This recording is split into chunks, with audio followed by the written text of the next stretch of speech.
Unknown Morning Show. Mandy, we talk about as radio people doing public service, Yeah, we talk and about that a lot. we do. And I always say, well, weather, but we don't have weather to talk about. Not today, but what we are talking about is chili, Hey, I like chili. chili cook-off.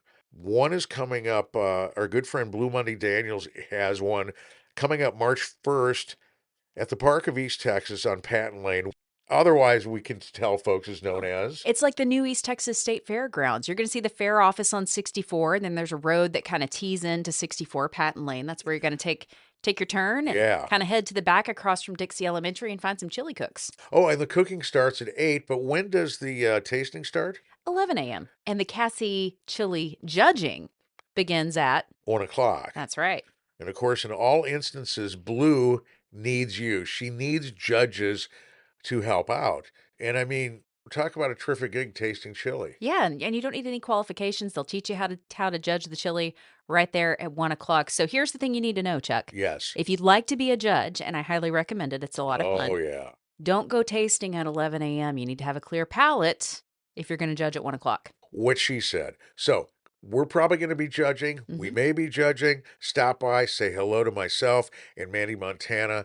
But most importantly, come by and have a terrific time. We want to see you there March 1st, East Texas State Fairgrounds for the chili cook-off.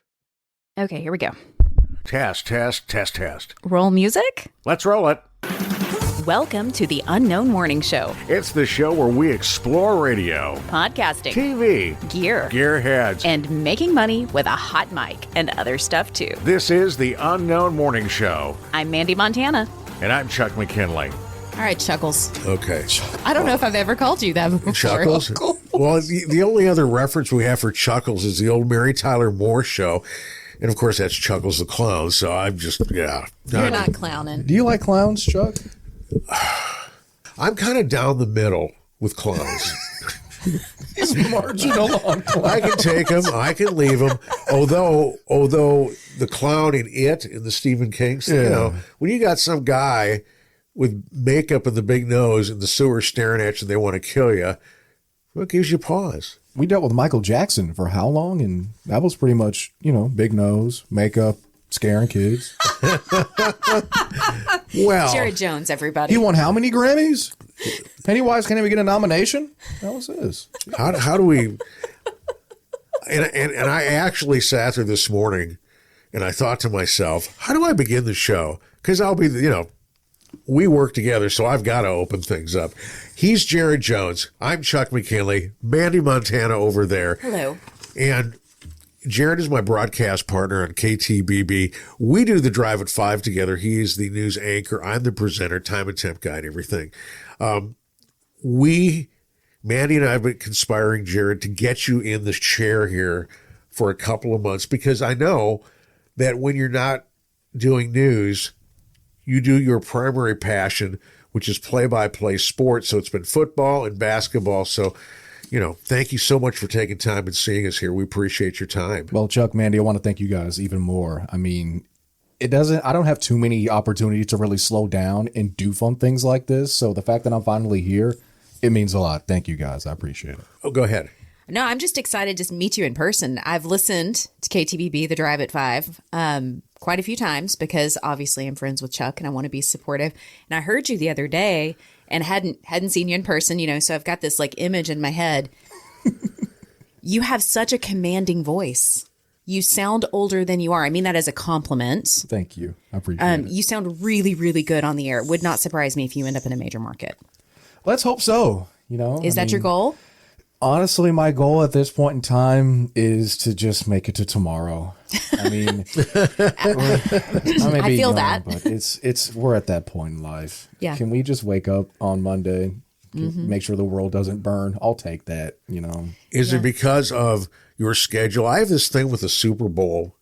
I generally feel that when the Super Bowl happens, because we're recording on Super Bowl Sunday, Yep. and when the Super Bowl is done, it almost feels like Christmas Part 5, meaning then we get into the rest of winter sports. Then we can talk about things like, NHL hockey or basketball with kind of a clear head and a full heart, and unless you're a Mavericks fan, and then we've got a whole other thing, and we've got to get out the Luka. Luka.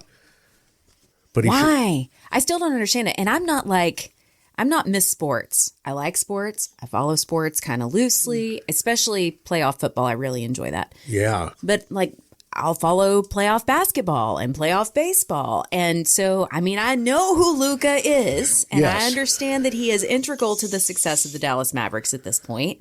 And when I heard he got traded to the Lakers and like he didn't even know it happened, I was like, this doesn't make any sense. Who's running things? And Jared's just shaking his head. You know way more about this than I do. This is just, Mandy's. Did you think, cents. Jared, because when I first saw it, I want to say it was maybe a Friday. It felt like a weekend. When I first saw it, I go, clickbait. This is clickbait. And then when I clicked it on, I go, Meaning you didn't think it was real? You thought it was fake news? oh, God, yeah, you see that all the time. It was sports too, right? I think. February 1st, year of our Lord 2025, is a day that will forever live in infamy for Mavericks fans. The tweet comes through at 11:25 in the middle of the night. I get a call 5 minutes later. I'm at my brother's house. I'll never forget it. My friend calls, my executive producer for the network. He says, hey, Luka just got traded. I'm thinking, this guy, he's a jokester, right? I hang up on him. Open up my MacBook. I see the tweet from Shams. Is it Shams or Shams? I don't know. I think it's Shams. We'll call him Shams. If you're listening and it's Shams, I apologize. Don't tweet about me getting traded to a country station or something. But it still doesn't feel real. It still doesn't feel real. When you look at it from a basketball sense, sure, you can make some kind of logical sense. But even then, why? Why would you trade the next Dirk? Mark Cuban said he would divorce his wife for this man. Well, You don't have to worry about that anymore. I mean, I know his wife's happy, And what's Cuban? Cuban is like minority. He can't really say. He can say all he wants. It just doesn't count, right? Oh, yeah. Buddy has the same amount of influence as the guy working the Section B mezzanine nacho stand at this point. Okay. But I don't know. I cry. I'm a grown man, and I still cry about it, and I forever will. Well, what about the whole concept? And we take, okay, he's Luka, et cetera, et cetera. But the Mavericks have encouraged him for years. You need to be in better shape. You need to have better eating habits. And by the way, when you look at him, he looks like the guy that probably needs to lose a couple of pounds. Or am I just being too severe? Jared. You can be 6'7", 250 pounds until the cows come home. He's been fat. He's been skinny. But either way, he is still the best offensive player in basketball. So, in other words, they shot themselves in the foot for no reason and probably have hurt their fan base for quite some time. Probably forever. Saw somebody on Twitter say, give the man a Supermax contract, $80 million a year, and make him take Ozempic for all we care. Don't just don't just trade him for half a turkey sandwich and a bag of Miss Vicky's jalapeno chips. That doesn't make sense. Yeah, well, and the fact that AD, Anthony Davis, he's not going to be. He got dinged last He's night. already hurt. Well, and I think that they tried to walk it back a little late last night by saying, yeah, he got dinged, but he's going to be okay. So, but that remains to be seen on how, that goes. It's the same thing that happened with the Pelicans, same thing that happened with the Lakers. I mean, but the basketball guys could have given us at least a full game without him getting hurt. I mean, we know they call them street clothes. We get it, but the first game, come on. That's just. I have this thing, Jared, and that is, I don't think you'll be traded to a country station at all. I think the Antler Sports Network. When did this idea come?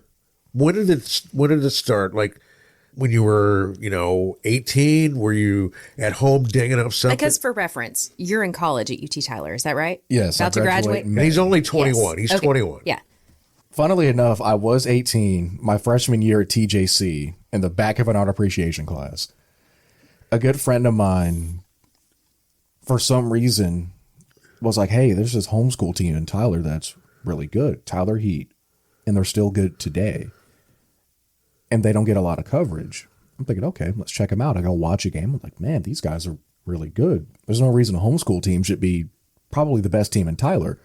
And I think they are, but that's neither here nor there. Basketball, yes. They're a great team. If you put them in Dallas, they could probably win a couple of games. Wow. They're that solid. Wow. Okay. All right. They're not just a bunch of short guys. They have size. They have guard play. They have the whole 9 yard. So I'm thinking, hey, let's see what we can do for them. Mm-hmm. I leave the house with a horrible little collared shirt with the logo huge on the corner because the guy I needed to make me a shirt, a professional shirt, was an old basketball teammate from high school. He had like a shirt press in his garage. Didn't really know what he was doing. I still have that shirt to this day. Good, keep it. I'm going to keep You that. should keep it. I might frame it whenever I move somewhere, but go and do the game. It was bad. The broadcast was horrible. It was really bad. And was it just audio too? No, it was video. Thing is, you're not going to see it on YouTube. I have it on a flash drive that's buried 50 feet below sea level. You will never find it. But the first actual broadcast we did, the first real actual broadcast that was for something that had sponsor backing, was Pop Warner Football in Pittsburgh, Texas. Awesome. It was all audio. I had a laptop and I didn't have like a shotgun mic to get crowd noise. Mm-hmm. I had a little handheld mic, almost like the ones we're using now. Okay. From TJC. Yeah. I ran it across the press box and jammed it in a window. And that was my crowd mic. And it worked, right? Well, sort of. Until a group of fans decided to sit right below it and were they getting a little salty talk? Salty, dude. Oh my word. I'm so glad that no one really watched it or listened to it because it got bad. Wow. It was 6 hours in a press box in the middle of summer to where apparently they accidentally left the heater on. Oh. So I walk into a press box at 6 a.m. in Pittsburgh, Texas, after being on the road for an hour and a half. Coach says, hey, I'm so glad you're here. This and the third. I'm looking at the home press box. It's from pillar to post, 20 to 20. It's got windows galore. It's got a film deck on top. I'm excited. I'm thinking, we're going to have a nice grand old time. Yeah. I'm thinking, okay, do you have a key to the press box? I'm pointing at the home press box. Coach says, oh, no. You're on the other side. Look over the other side. It's like a storage container on 4 concrete beams. I'm thinking, no. Walk in. It's 110 degrees. Ooh. It's bad. My equipment's starting to yell at me. Mm-hmm. My first mixer board I can't use anymore because it got so hot. It almost melted onto my headphone jack. It was horrible.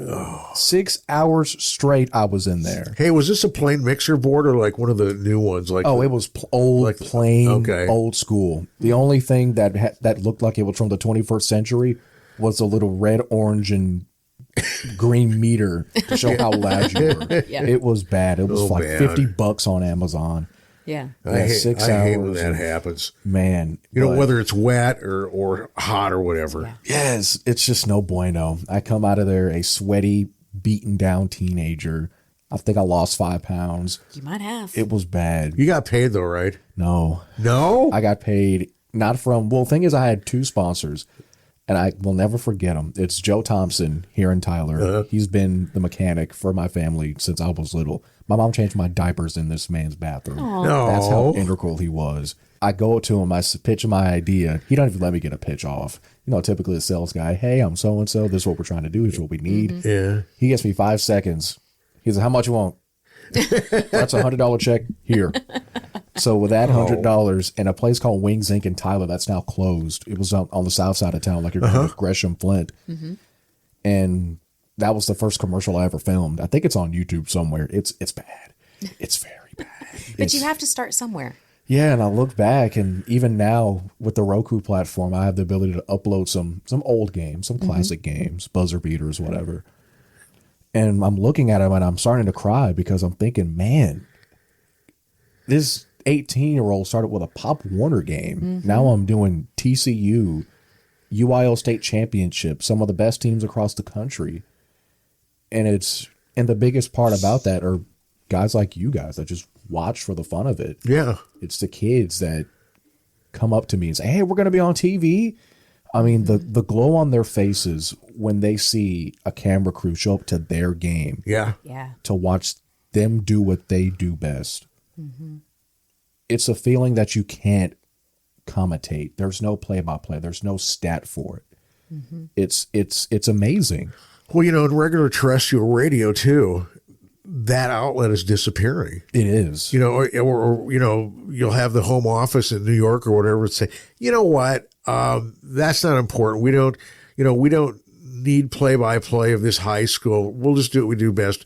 Run the product, run our music. But, there's folks like you, Kenny Smith, that do Love online. Kenny. Oh, Kenny's awesome. Do online broadcasting. And the thing that I wanted to ask you is, I know Kenny does Lindale football, he does Van softball. And so I understand, you attach yourself to the team and you're the voice of. And, I've been listening past couple of years when you've been talking about, the Antler Network, and what I don't quite understand, or if I'm understanding it correctly, you're kind of like a hired gun for each. Like you can, like if I'm high school A, you can come in and do 5-6 games for me and leave and do another high school, correct? I mean, you probably understand better than I do at this point. I've run the sucker for 3 years. But, yeah, for the most part. I mean, our main beat this past year was the Seguin Cougar football team in Arlington. And they just welcome me with open arms. And at schools like that, I always tell coaches, I will forever do as much as I can for them. They make sure we're good with rosters, with help, with a good spot to set up, starters 3 days before the game so we can get prepped together. And at schools like that, they might not be the biggest. They might not have a booster club that can be like South Lake Carroll and write their broadcasters $1,000 check just for showing up. Mm-hmm. I mean, sure, everyone wants to get to that point, but what about the Seguins, the homeschool teams, the guys that they may be good, but no one knows? Buy me a cup of coffee, Mandee. Yeah. I've seen that on other podcasts. That's literally... Yeah, it's like a virtual tip jar. It's really that simple. So you go to the show notes, click Buy Me a Coffee, and then you have an opportunity to support the show in any way you like. Imagine yourself going to coffee with Chuck and myself and saying, hey, I like what you do on the show. I'm going to buy you a cup of coffee. Only all you have to do is click a link. It's that simple. Well, and that's the thing, is you're giving those students an outlet. I mean, for them to have tape from somewhere, for them to be broadcast is huge. Yeah. Because then that gives them more opportunities as they're, looking to go to school somewhere. Yeah. It's huge for them. Yep. That's the biggest part of it all. Yeah. I mean, we have coaches all the time that tell me, hey, we're going to use your tape to send to a recruiter. Mm-hmm. That's the ultimate, that's the goal, especially now where kids can go to college and make generational wealth. It used to be, I need to make it to college to get to the NFL to buy my mom a house. And this is a whole different discussion. I'll reel it back in. Trust me. Squirrel moment. But now kids can go from high school to college, makes $15 million and say, you know what? I don't need the NFL. Yeah. It's unprecedented now. So the fact that we can help them attain that just from 3 hours of some guy in a press box jabberjawing for 3 hours at a time. I mean, sure, I'll take that. I feel like that's a good trade-off. If me talking for 3 hours can help this kid get to college, then all the stress is worth it. Well, but it's obvious when you listen to the broadcast. My wife, Rosanna, and I were listening last week, and I made the comics. I'd heard bits and pieces, but I think we were watching about a quarter of the game, and I just said, wow, this is he's something else. I mean, and at 21, do you have aspirations of do you just want to keep growing your network, or do you have aspirations of going, when I say pro, I mean like going to the pro team, let's say, like ESPN. Yeah. ESPN, or, well, you'd get cut. Just, I think ESPN. You'd get cut? You mean because ESPN is making cuts? ESPN, probably. Not because of your talent. Hey, I just was clarifying. Yeah. ESPN to me feels like modern radio that has like, not like KTBB, but has like corporate type things where They just have a few major hitters. you could be as good as you want to be and still get fired just because. But would you ever want to get with, like, for instance, be the play-by-play guy of the Pittsburgh Steelers or something like that? No, because then there's no true fun of it for me. I like going to a Choctaw Stadium and doing a high school football game on a Thursday. There is no more fun thing in the world for me. You can keep your parties. You can keep going out, going to concerts. You can keep it. Give me 5-6 days to set up for a game. Give me all the stress in the world. Getting rosters that are older than me. Talking to coaches that don't understand how a camera works. Give me stadiums to where I have to bring 500 feet of cabling just to get a camera on. I'll take all of that stress if it means that for 3 hours, I can talk to as many people as possible and tell them why these kids matter. You can't do that with the Pittsburgh Steelers. Nope. You know who Russell Wilson is, for better or worse. Sure. Sorry, Jeff Rourke, if you're listening. But you know who these guys are. Our boss likes the Steelers. Yeah. Well, Poor fella. yeah.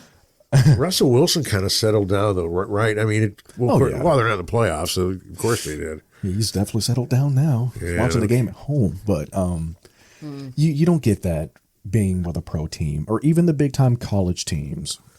And that's why I like the NAI. They're sure it's a 4-year school, but if I told you to go on a map and say, hey, go find Texas Wesleyan or go find Nelson University, you probably couldn't do it. No. And thing is, they have talent.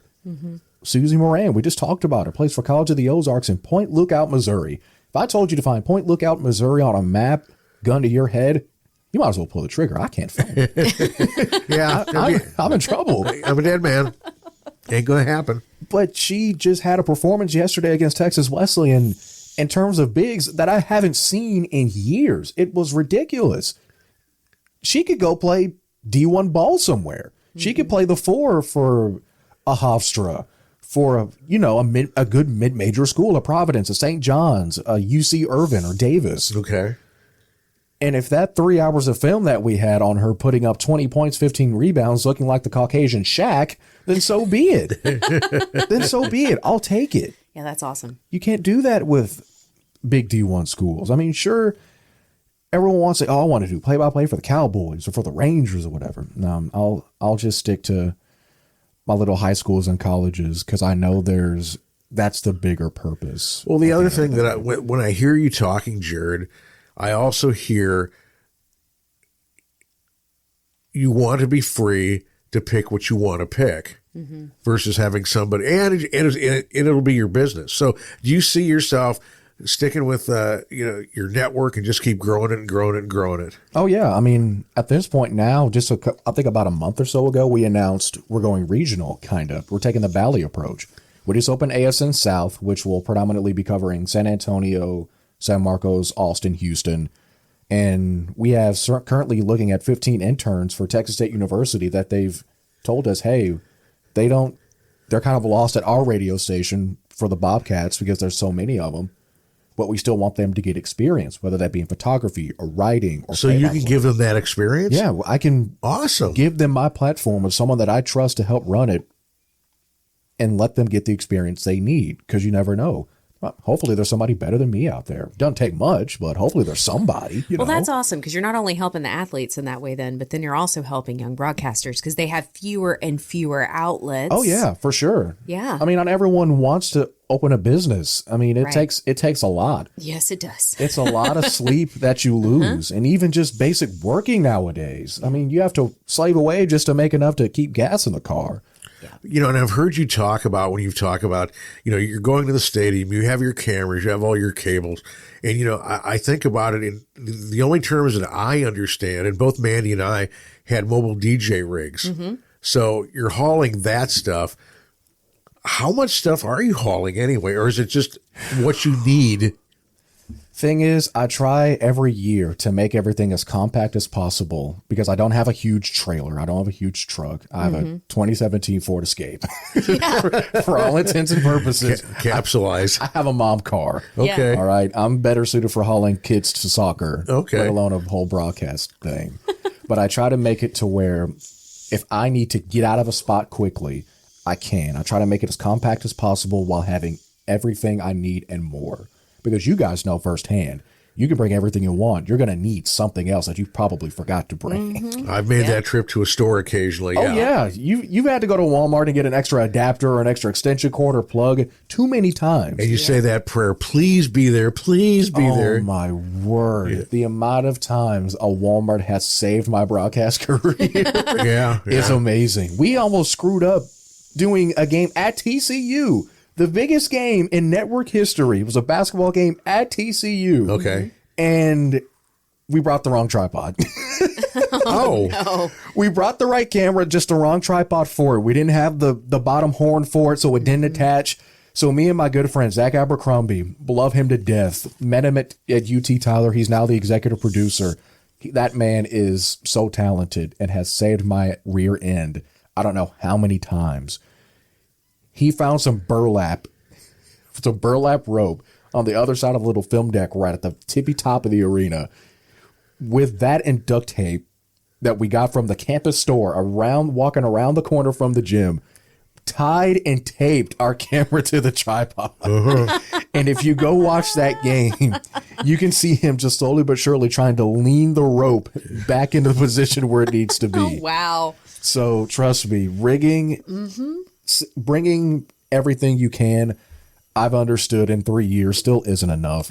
At the end of the day, you just have to pray. Well, you can't have too much duct tape, right? Oh, Yeah. yes. Yeah. I can't tell and you how extra many cables. Yes. I mean, I learned that from you. What was that?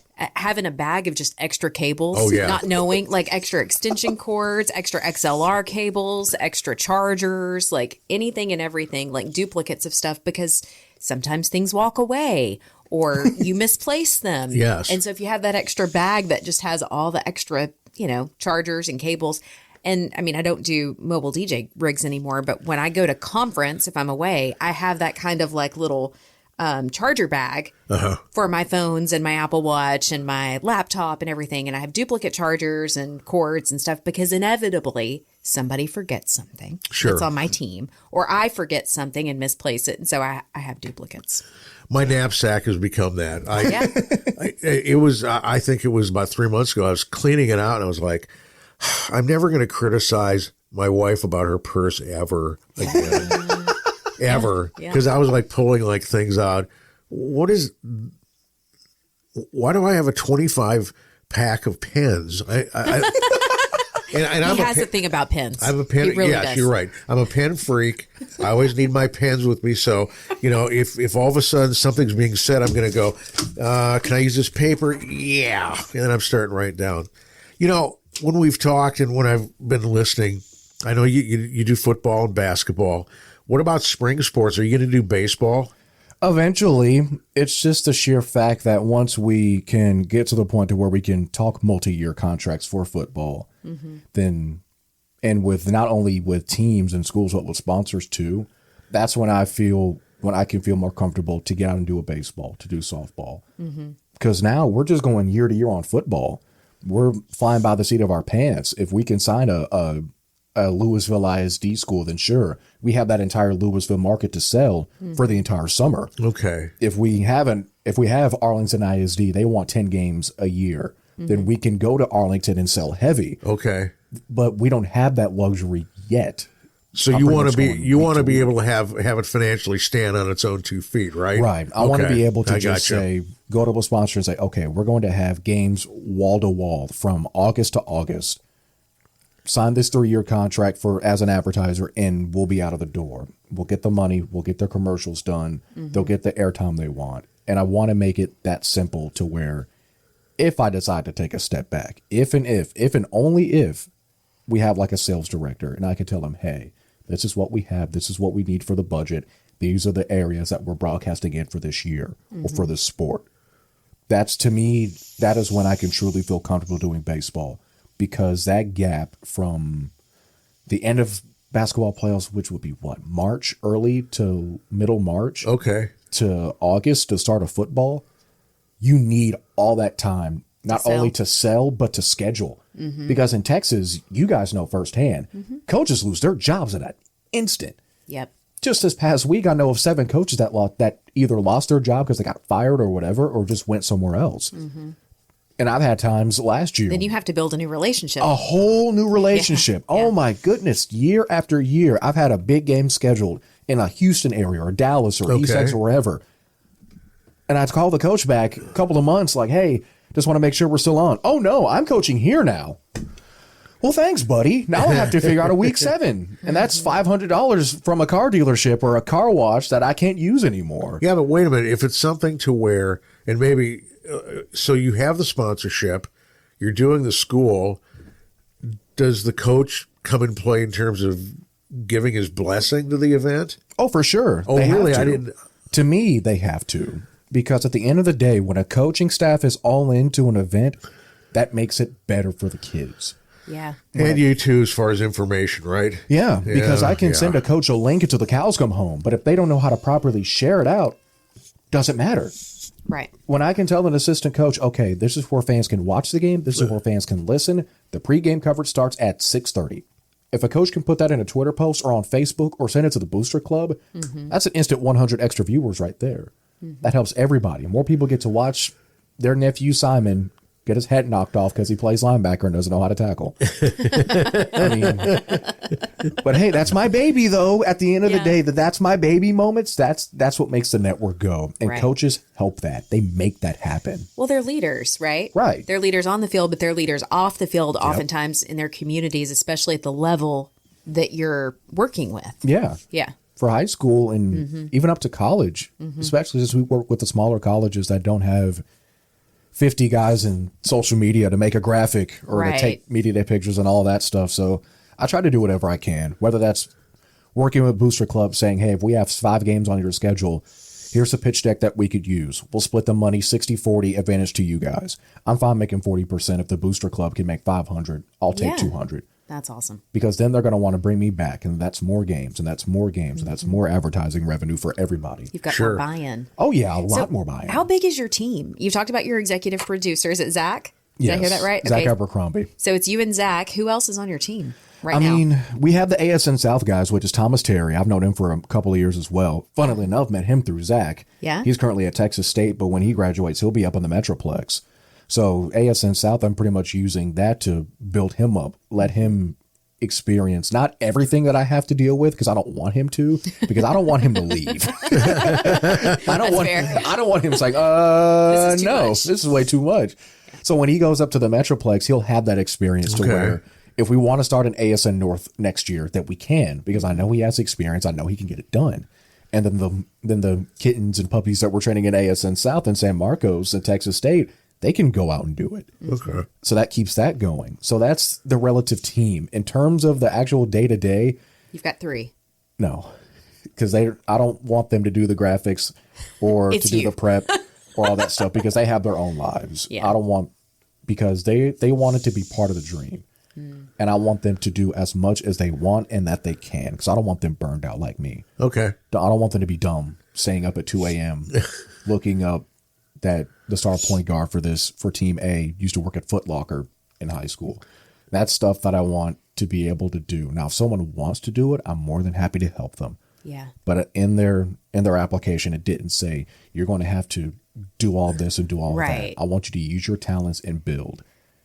This isn't about me making all the money in the world. If I could work at a school district and do games for them, that's fine to me.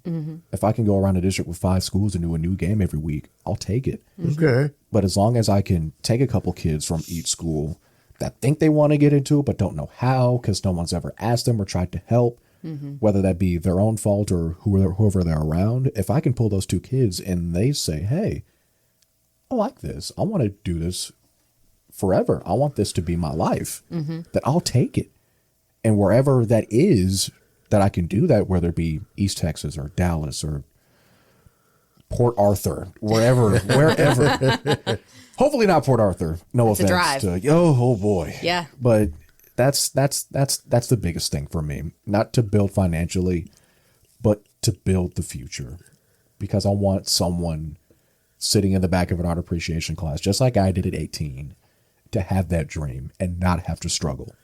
I want them to be able to get into it, have fun, make a little change. But then you're still so what Mandy was saying about your staff, that's you. I'm the janitor, the concession stand worker. I sell the nachos, shoot the ball, and commentate the games. I can relate.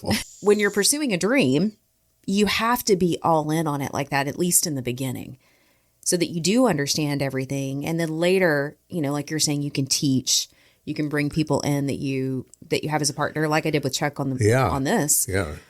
Because he understands the shared vision, and I had worked with him for years before, so I knew his work ethic, and I'm like, I can trust this one. Yes.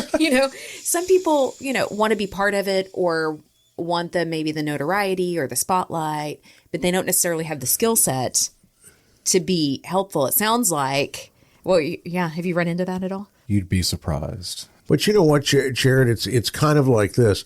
What you're hearing, I can say, well, boy, he sounds really, really great doing the broadcast, but there's a ton of work behind that to get that even off the ground, right? Whether it's notes or knowing your coaches and players too. Man, you've seen firsthand me put together the drive and have to worry about an interview 5 minutes before the show. You've seen that firsthand. Oh, sure.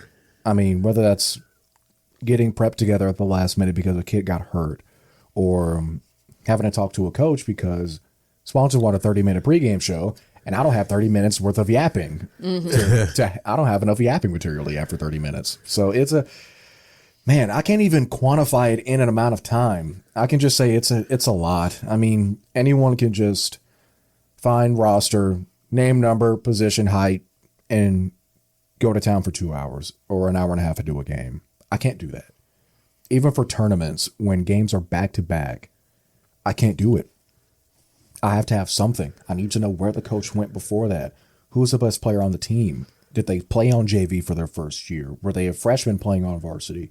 Something I can talk about when they're at the free throw line or coming out of a huddle. Sure. Because that's prime real estate. Mm-hmm. I mean, if you watch Fox, when a quarterback comes to the huddle, the camera's squarely on them.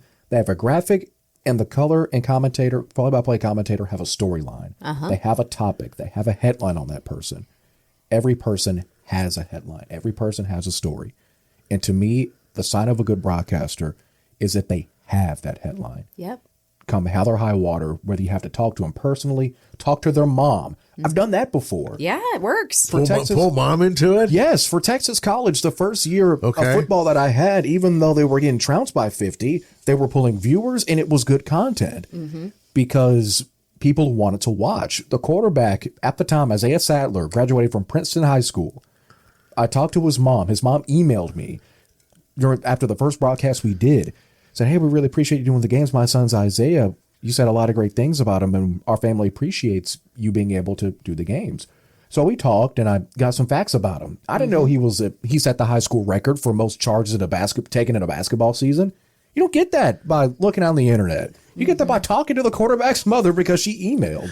I mean, that's right. I mean, little tidbits like that. I love it. I love that too. That's part of the reason I enjoy sports is because I want to know the stories. Yep. Like even like the big games, like this is Super Bowl Sunday, for example. Pretty big game. Pretty big game. Kind of. But my favorite games are the AFC and NFC championship leading up to the Super Bowl because this is such a spectacle, right? There's a whole week dedicated to it. Everybody's been in New Orleans for a week, including broadcasters, interviewing people and everything. But those last two games are like real gridiron slug matches. Oh, yeah. And following like the storyline of Patrick Mahomes and Josh Allen from the time that they were like in high school and college, I was aware of their careers while they were both in college, and then seeing them both now in the NFL. And it's interesting to me because I think Josh Allen would have a much better career if he wasn't roughly the same age as Patrick Mahomes, right? At any other point in time, he would be fine. He'd be like the man. And so I find it fascinating to like follow those storylines throughout the season. And then I've enjoyed watching those two play against each other in the AFC Championship a couple of times. Just year after year. Yeah. And it hurts even more because even though I graduated from Chapel Hill, Mahomes, of course, went to White House. Right. Back when I was younger, and I don't think it's like this now, we it was beaten into us as kids growing up, going to Chapel Hill games back when they were going to state every other year or so, to hate White House with every fiber of your being. Okay, I'm picking up on this. That was the thing. You better not win a single game, but the one game you better not lose is against White House. Wow, Ohio State and Michigan, huh? It was crazy. I will never forget that time we played Mahomes. I'm thinking, oh, this guy sucks because Chapel Hill's beating his brains in. I mean, kid can't even get a water on the sideline without getting hounded. So I'm thinking, oh, this guy's garbage. Look at him now. This dude's in the Super Bowl every year. I'm like, dude, I can't stand this guy. Going for the three-peat. Yeah, like, why him? Why can't it be some Chapel Hill guy at the end of the day? But it's amazing, the storylines that you hear from kids. And like you said, seeing them from college up to now, watching that year after year after year, it's special. And it's even better when you see them when they're younger, like high school kids. For sure.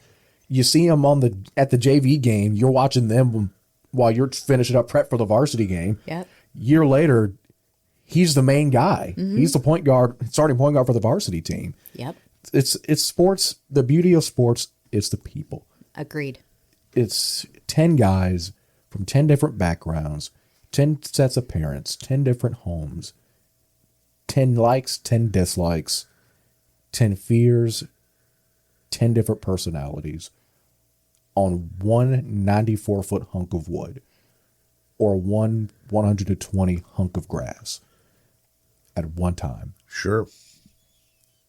And the winner and loser has nothing to do with any of that. Right. That's the beauty of it. It's intangible. You can't beat it. You can keep your Grey's Anatomy and The Bachelor and your late night TV. No, give me 11 grown men with plastic padding trying to hit the crap out of each other. I'm with you. I'd rather watch that too. It's a dream. Every kid wants to be in the booth or to be on the sideline as a coach or to even play, but to actually do it and help people and find your purpose in life. I'll take that over ESPN any day of the week. Stephen A. eats your heart out. I mean, so there is probably no end game in Antler Sports Network. This is going to keep going on and on and on as long as you can keep it going, correct? Hopefully. I mean, even when I'm dead, pushing daisies, hopefully some kid out there that's probably not even born yet decides, hey, I want to buy this guy out on his deathbed and keep it going. I mean, I would hope so. I would hope this keeps on going when I'm gone. Hopefully. It's a terrific concept. I'm glad that we talked about it because, for the longest time, like I said, I kind of understood it, but didn't. And I just think that it's a combination of, well, everybody wants to earn a buck, but also you have your heart in the right place where, we all want to be able to, whatever we do for a living, we all want to make a difference too. Even if it's like, if I'm doing, the drive at 5, I want to be able to get done at 6:06 and go, guess what? It's been a good show. Nobody's gotten hurt. We're going to, we live to breathe another day. Hey, that's scary. It's a 50-50 chance someone's going to get hurt, Yeah. I mean, it's just, and it's different. One of these days when you're my age as a broadcaster, every day when I walk in the door, I always take kind of a little breath and go, well, here we start another day, because I don't take anything for granted. And I know you don't either, and neither do you, because, you still get to do this, Mandee. Well, 23 years ago on Super Bowl Sunday was my first on-air shift. Really? Wow. Yeah. 23 years ago, Super Bowl Sunday, I worked from noon to 6 on KYKX. So the game was getting started as I was wrapping up. You were actually jocking. That was my the first day I jocked. Oh, that's cool. Paula Prince was in the studio with me, and my mom. Both of them were there when I cracked the mic for the first time, and my knees were literally shaking. I mean, I think I have the tape somewhere, but I'm pretty sure I said something along the lines of 105.7 KYKX, East Texas best country. I'm Mandee Montana. Happy Super Bowl Sunday. And that was it. Because I was so shaking and nervous, and it was but you know what you did that was important? I said the call letters. You kept it simple too. No, this is it's kind of an inside joke that Chuck heard me do the call letters. I had heard a baby jock. as a baby jock, I had lost my DJ rig in a fire on our farm, right? And so Paula Prince, I had helped her get in the mobile DJ biz, and I called her and I said, can I borrow your music and make dubs of it? So there was like 6 weeks. I'd go up, get a bunch, dub them, get them back. And I heard Mandee on a Sunday afternoon. Sunday, and I'd listen and I'd go, okay, she's saying the call letters. She starts with that, and she's ending with call letters, which is the most basic radio programming thing that any, in music radio. Call letters in, call letters out. And I thought, okay, somebody's taught her something, but most importantly, she's absorbed it and learned it. And I said, that's a big deal. So after that, I kind of listened on and off, and she got to my group, our radio station. 2005. Yeah, 2005. It's been almost 20 years. Yeah. May. Yep. Time flies. It does fly. So Paula helped me get started. I was a senior in high school. So my very first job at the radio station was actually broadcasting college football. So I would listen to the games and listen for the cue that, Baylor Football Network will be back in 1 minute or whatever, and I'd hit the button and play the commercials. So that was the first thing I learned how to do. Being a board op. Shortly after that, I was doing the Sunday morning church services from 6 a.m. to noon. Ooh. My senior year in high school. It's a whole lot of God, isn't it? Yeah. Oh, man. Playing gospel from I think Reverend Newhouse came in at 6:30, but we were playing gospel music before that, and then he would give a little bit of a sermon at the end. It was great. And then I would play some other religious services up till noon. And then because I was showing up on time and, not screwing it up, they were like, would you like to be on the air at Kick? So there were days when I would get there at 6 a.m. and I wouldn't leave until 6 p.m. Oh, my word. My senior year of high school and my freshman year of college. I went to Kilgore College. So it was, I got baptized by fire in radio, but I showed up on time, and I would write myself manuals. Like when they finally let me do the Dallas Cowboy broadcast, there was dead air. So like on the college games, there was always some kind of PSA or something in the background. Yeah. So if I missed my cue, there wasn't dead air. But with the Cowboys, it's silent. There's nothing to back you up. And so they were like, okay, we think you can do this now. So I did that. And so I remember writing a Word doc that was Dallas Cowboys football for dummies, but it was for myself. So I had heard this. So I had a checklist to follow. I had like my own manual to follow each time I did the game, so I wouldn't make mistakes. But that's what I started. I started with sports, and then eventually moved into music and did a lot of music. And then when I was at the ranch with Chuck, when we were broadcasting Lobo football, I think after you left, I started board opping it, but I board opped Lobo football. And so like talking about following people, I followed Trent Williams' career from back when he was at Longview High School. And now he's, a lineman for the San Francisco 49ers. One of the best in the business. Uh-huh. Yeah. Man. So it's been neat to have followed his career throughout too. So yeah, I totally get what you're doing. I think it's awesome. I mean, you said it best. Following that journey is amazing. Yeah, it's really cool. As Trent Williams, come on, that's crazy. It's crazy to think that one of the best at a certain position at the highest level of a sport grew up 30 minutes down the highway. Mm-hmm. It's amazing, man. Yep. Man, I love sports. I do too. I love it. I do too. I'm excited to follow your journey now. Oh boy. Now that I know you. Oh boy. If there's anything I can ever do to be helpful, please let me know. I'm happy to do it. Can you run a camera? Yeah. No, I'm kidding. I studied photography at Kilgore College. Yeah, she's good.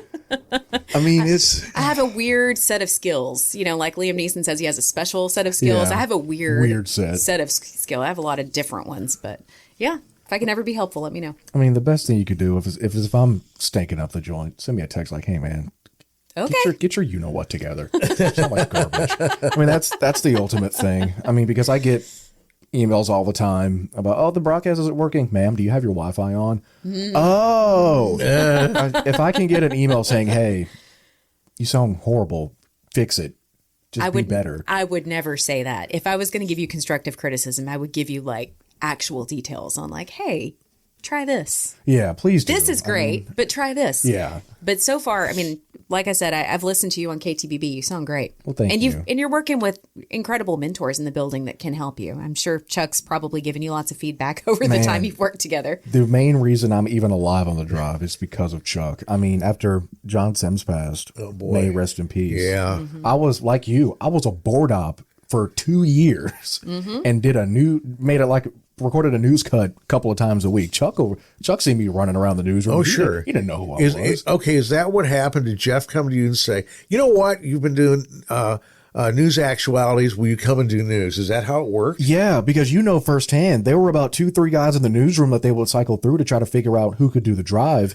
And strike 2, strike 3, you're out of there. Yeah. They look to the bullpen, literally look to the bullpen. Yeah. Let's get this 18, 19-year-old kid that's been running the board for a year and can talk about a guy getting shot in Marshall pretty well. Literally got thrown into the fire. Chuck was fantastic. He told me, if you can get out at close to a certain time, I can deal with it. And I've stuck with that to a T. And Kurt Gilchrist, who retired, hope he's enjoying fishing in Longview, wherever he is. He helped me. Both you and Kurt are the only reason I'm even partially as good as I am. They have put the floaties on my arms, thrown me into the pool, but kept the fishing net close in case I drown. They could just scoop me out. But you didn't sink. I always like to say you have to have the ability to look in the 9 feet of water, jump in, and swim like hell. And that's what you got to do. Thing is, I'm a different type of dummy, though. I tried to drink the water for a while. Well, obviously it didn't work. with So chlorine these days, it's not like it used to be. Yeah. They don't make chlorine like they used to anymore. But we were at our station was at a really sensitive time when John Sims passed, and when you came aboard, a huge deal. Recently, Midge Brody's been with us, I guess, about 3 months. She's been there 3 months and has fallen into place perfectly. Oh yeah, and because I remember talking to my boss, our boss, Jeff Rourke, and I said, "How long has she been in radio?" And he goes, "She hasn't." And I go, "Oh, This is her first gig. yeah." And I said, "You know what?" I said, "Maybe it's helpful that she doesn't have that." She doesn't have old habits to break. And old habits to break. Yeah. Just go forward. And that's pretty much been it. We had a couple of people in, candidates for news, and I would tell them, I'd say, there's a lot of moving parts here. Oh my word. There's a ton many. There's a ton of moving parts. You have to remember everything. And I said, it's like, just for what I do, I have 30 pieces of sound that I handle a day between news and my sports and, putting weathers together for the news and afterwards. And, they have to be done right. Yep. If they're not done right, I'm going to hear about it. Ring. Yeah, no. And it's like, I will sit there, for instance, The bat phone. I'll do all my stuff, and then I'll sit and go through everything before I send it to you and go, it wasn't processed right, or this is the wrong cut. How did that happen? And, being accurate is a big deal. I mean, one of the things I learned about news is that every word counts. It's like rewriting a lead-in, a network lead-in. It's going, okay, this isn't what I want. Well, what's going to make sense? The Antler Sports Network, at this point, do you consider it, a success in terms of, I guess I want to say financially, but do you consider it a success, or is it always going to be, in your head at least, a work in progress? The fact that it's even up to this day, I'll take it. Okay. There have been times where I've left a booth and said, "Oh, this thing's screwed," or "This is in trouble." For example, I'm trying to think, because our coverage of Texas college steer football has been the biggest roller coaster I've ever been on. Was it last year or the year before they were really good? It was just this past season. They had their first winning season in 25 years. Whoa. Yeah. And you got to be there. That was cool. We didn't have them this past year. This was the first time we didn't, because we had Texas Wesleyan football. I see. Okay. But for the first 2 years, 2021 and 22 and 23, so that'd be 3 seasons, Texas college steer football was the thing. And sponsor after sponsor would ask, "Hey, we love that we're getting so many viewers, and this and a third, 50,000 hits, 5,000 hits, 10,000 hits, but they're not winning any games. They're losing by 50 every Saturday. Oh. And I would struggle to bring in color guys because they don't want to watch 3 hours of a slaughter. Yeah. I don't want to watch 3 hours of a slaughter, but it's my deal. I knew what I was getting myself signed up for. And we got pretty much at a stalemate. I would ask people in business that I trusted, thinking, hey, where do we go? Because college football Saturday afternoon, whether on YouTube or CBS, that's prime time, especially in Texas. And at the time, there was no show in town. In Waxahachie, there was Sagu, now known as Nelson. They had their own broadcast crew. Texas Wesleyan had their own. Texas College was all I could do. Shreveport didn't have any teams. Couldn't go east. Closest thing north was A&M Commerce, now East Texas A&M. They were ESPN Plus. Couldn't go north. There was no real football teams, quote unquote, in Deep East Texas or Houston that I could financially plausibly go do every weekend. Couldn't go south. Yeah. Texas College was it, and we were sinking. So the fact that we even got out of that, and it's no fault to the actual school or the team. That's just the greater NAI monster as it is. But there were times I would leave Saturday and have to ask, was this the last game we do? Because one sponsor would pull, one color guy would pull, and another sponsor would pull. Then Texas College couldn't get a camera operator for the game, where I couldn't find one. So now we're possibly axing games. That means we can't run spots. We can't run ads. So another sponsor would pull. And it just snowballs and snowballs. That at the same time of running the Drive at 5 with Chuck, it taught me how to problem solve. Yeah. It made me just learn how to sit down, shut my own head up, work the puzzle, and figure it out. Yeah. And he knows firsthand. On air, he can get to me 30 seconds late. Sure, I'll be like, dang it, or random obscenity. But I know at the end of the day, you got to get it done. And I feel like that's getting lost in the world in general. No one knows how to just get it done.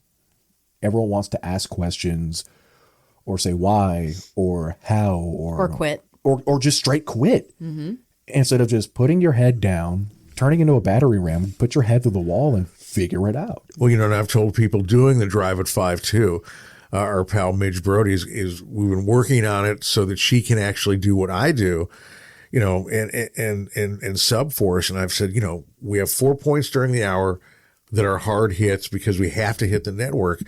Otherwise, you just improvise. Yep. I mean, if let's say, and I tell, make it simple. I mean, if something happens to where, Jared's wrapping up news and you have this amount of commercial matter, and if you can't do 30 seconds, what you say is something just as simple as, East Texas weather's coming up next, KTBB News Time, 5:06. You have to introduce yourself. Make it as simple as possible and go on. And I said, I would say, make it as simple as possible, script it out. The scripting is important when you're new. When I you're learned young. that from you. Did you really?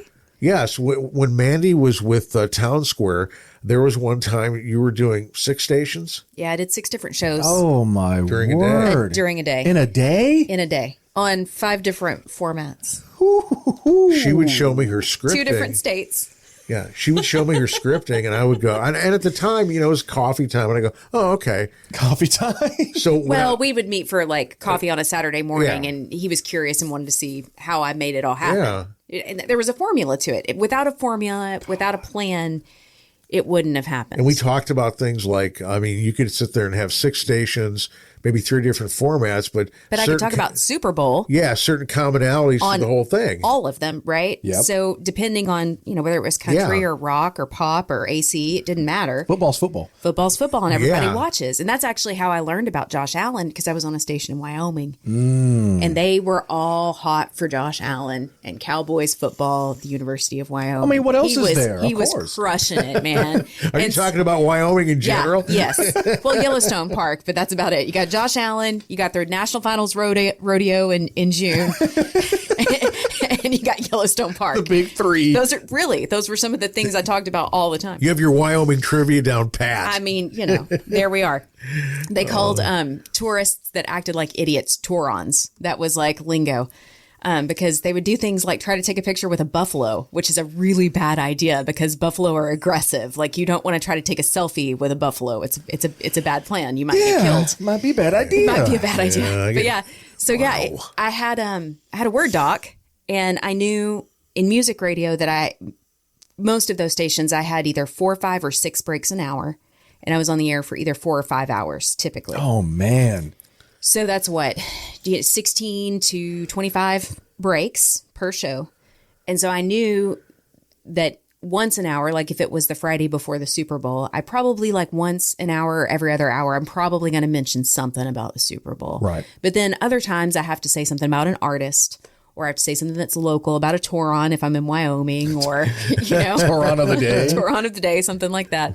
Or here it would be, if something's going on in downtown Tyler or Longview or whatever like that. But it was, I had a map. And so I would prep them kind of all at the same time. Or I would start with one and then I would go, okay, what will transition well to the others? And I'd copy and paste. And then just when I would actually go on the air, initially, it was almost word for word. I would script it all out. As I got better at it, I could just have like 3 words and, like it would say something like Josh Allen football. And so I could ad lib about what he had done that Saturday or whatever. But yeah, if I hadn't done that, I would have been there for 12 hours, 12 to 15 hours, probably trying to get everything done. Cause I also had to write 2 posts for the station website too. So it was a lot, but it was fun. It was challenging. And you sounded great doing it. That's very kind. You do get better faster when you're doing that amount, right? It's that whole 10,000 hours rule. If you're busting out that many shows, you get better faster. Oh yeah. Yeah.